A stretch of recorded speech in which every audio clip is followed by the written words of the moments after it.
The Holy Gospel of our Lord Jesus Christ according to John. Now a certain man was ill, Lazarus of Bethany, the village of Mary and her sister Martha. Mary was the one who anointed the Lord with perfume and wiped his feet with her hair. Her brother Lazarus was ill. So the sisters sent a message to Jesus, "Lord, he whom you love is ill." But when Jesus heard it, he said, "This illness does not lead to death. Rather, it is for God's glory, so that the Son of God may be glorified through it." Accordingly, though Jesus loved Martha and her sister and Lazarus, after having heard that Lazarus was ill, he stayed 2 days longer in the place where he was. Then after this, he said to the disciples, "Let us go to Judea again." The disciples said to him, "Rabbi, the Jews were just now trying to stone you, and are you going there again?" Jesus said, "Are there not 12 hours of daylight? Those who work during the day do not stumble, because they see the light of this world. But those who walk at night stumble, because the light is not in them." After saying this, he told them, "Our friend Lazarus has fallen asleep, but I am going there to awaken him." The disciples said to him, "Lord, if he has fallen asleep, he will be all right." Jesus, however, had been speaking about his death, but they thought that he was referring merely to sleep. Then Jesus told them plainly, "Lazarus is dead. But for your sake I am glad I was not there, so that you may believe. But let us go to him." Thomas, who was called the twin, said to his fellow disciples, "Let us also go, that we may die with him." When Jesus arrived, he found that Lazarus had already been in the tomb 4 days. Now Bethany was near Jerusalem, some 2 miles away, and many of the Jews had come to Martha and Mary to console them about their brother. When Martha heard that Jesus was coming, she went and met him, while Mary stayed at home. Martha said to Jesus, "Lord, if you had been here, my brother would not have died. But even now, I know that God will give you whatever you ask of him." Jesus said to her, "Your brother will rise again." Martha said to him, "I know that he will rise again in the resurrection on the last day." Jesus said to her, "I am the resurrection and the life. Those who believe in me, even though they die, will live. And everyone who lives and believes in me will never die. Do you believe this?" She said to him, "Yes, Lord, I believe that you are the Messiah, the Son of God, the one coming into the world." When she had said this, she went back and called her sister Mary and told her privately, "The teacher is here and is calling for you." And when she heard it, she got up quickly and went to him. Now Jesus had not yet come to the village, but was still at the place where Martha had met him. The Jews who were with her in the house, consoling her, saw Mary get up quickly and go out. They followed her because they thought that she was going to the tomb to weep there. When Mary came where Jesus was and saw him, she knelt at his feet and said to him, "Lord, if you had been here, my brother would not have died." When Jesus saw her weeping, and the Jews who came with her also weeping, he was greatly disturbed in spirit and deeply moved. He said, "Where have you laid him?" They said to him, "Lord, come and see." Jesus began to weep. So the Jews said, "See how he loved him." But some of them said, "Could not he who opened the eyes of the blind man have kept this man from dying?" Then Jesus, again greatly disturbed, came to the tomb. It was a cave, and a stone was lying against it. Jesus said, "Take away the stone." Martha, the sister of the dead man, said to him, "Lord, already there is a stench, because he has been dead 4 days." Jesus said to her, "Did I not tell you that if you believed, you would see the glory of God?"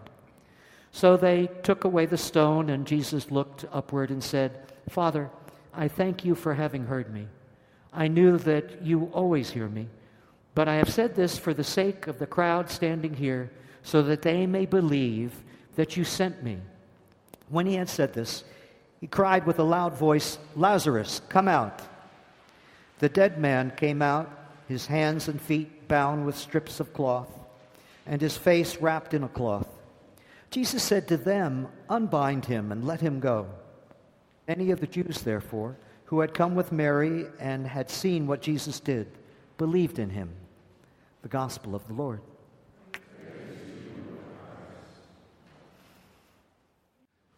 I just got back from New York City. I took a red-eye Tuesday night and arrived extra early Wednesday and was able to spend some time with my mom. My mom turns 90 on June 5th, and we made arrangements to bring her out at the end of this month. So she'll come out for a little bit longer than a month, and she'll be here for my birthday and Mother's Day and her birthday, and a great reunion with her great-grandchild. So that was fun to be part of that and see those pieces come together. And then Wednesday night, I got to play a concert at Carnegie Hall with the New York Pops, and it was a program of music from Hollywood. So it was Ben-Hur and the Parade of the Chariots and Apollo 13 and The Mission and the music of Marvin Hamlish, and big finale was Star Wars. I get to play timpani, and I had a blast.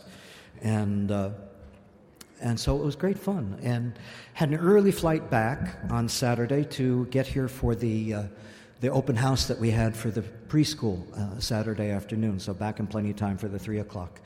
And I was unusually lucky, I have to say, as far as the seat I had on the plane.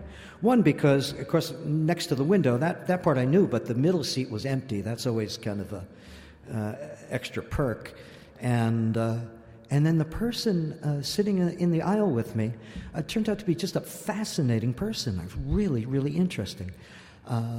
He's Jewish, and we ended up talking about religion and sociology and commerce and economics, and just easy conversation. Not a single impediment.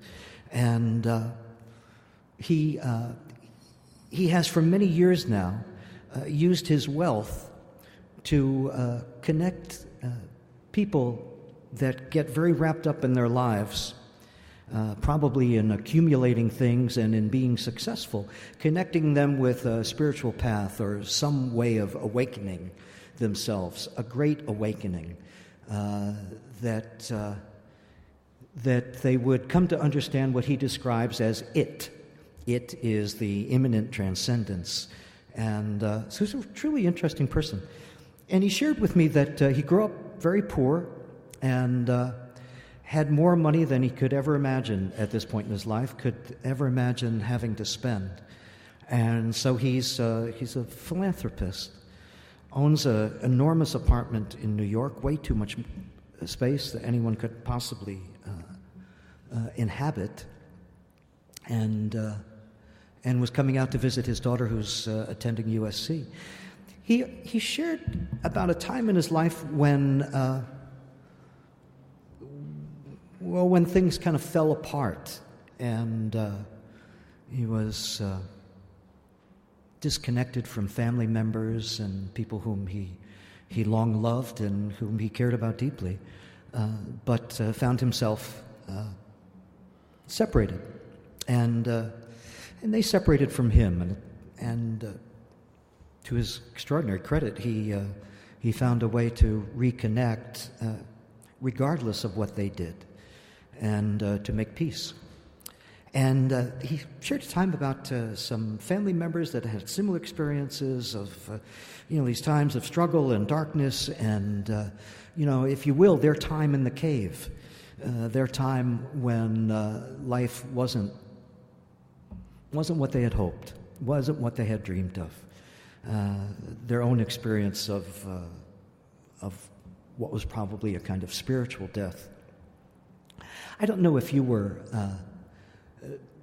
involved with the video series a couple of weeks ago that many of us have been watching on different days of Lent and walking through it with the Society of St. John the Evangelist. But I thought that this Episcopal Holy Order had a particularly rich session, and they spoke about Lazarus, and the person who was talking about life and new life was talking about a work of art where it seemed that while Lazarus came out of the cave, for some reason there was a part of him that was still inside the cave, that he was kind of hanging back, that there was some maybe gravitational pull that the cave or the darkness had over him, and he wasn't exactly sure what was going to happen.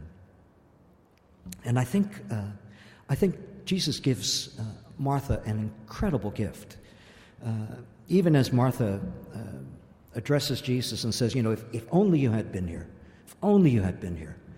And Jesus replies, and she comes back with a really faithful, theological, religious reply of the day. She says, God, of course I know that he will come to life again and rise with the dead. He will come to life and rise with the dead. I know that. And Jesus responds with the words that are manna for each and every one of us. Words that God shared with Moses, and in words we each need to hear at every moment and every crossroad, every peril. And that is, God says, I am. Jesus says, I am the resurrection and the life. I am. That means now, right here. You don't have to wait. We'll share the good news of the resurrection, but the truth of the matter is, I am here now. And that's extraordinary news for Martha, Mary, and Lazarus. I am here, and I am with you. And I would not trivialize anyone's struggle. I would not trivialize anyone's time in the cave. But there's good news in knowing that God's with us. There's good news in knowing that Jesus weeps at the thought of the suffering of a loved one.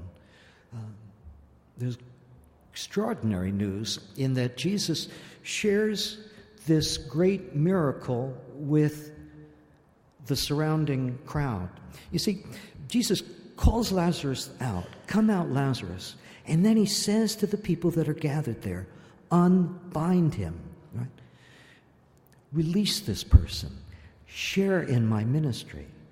We have a place in Jesus' ministry. It's really just that simple.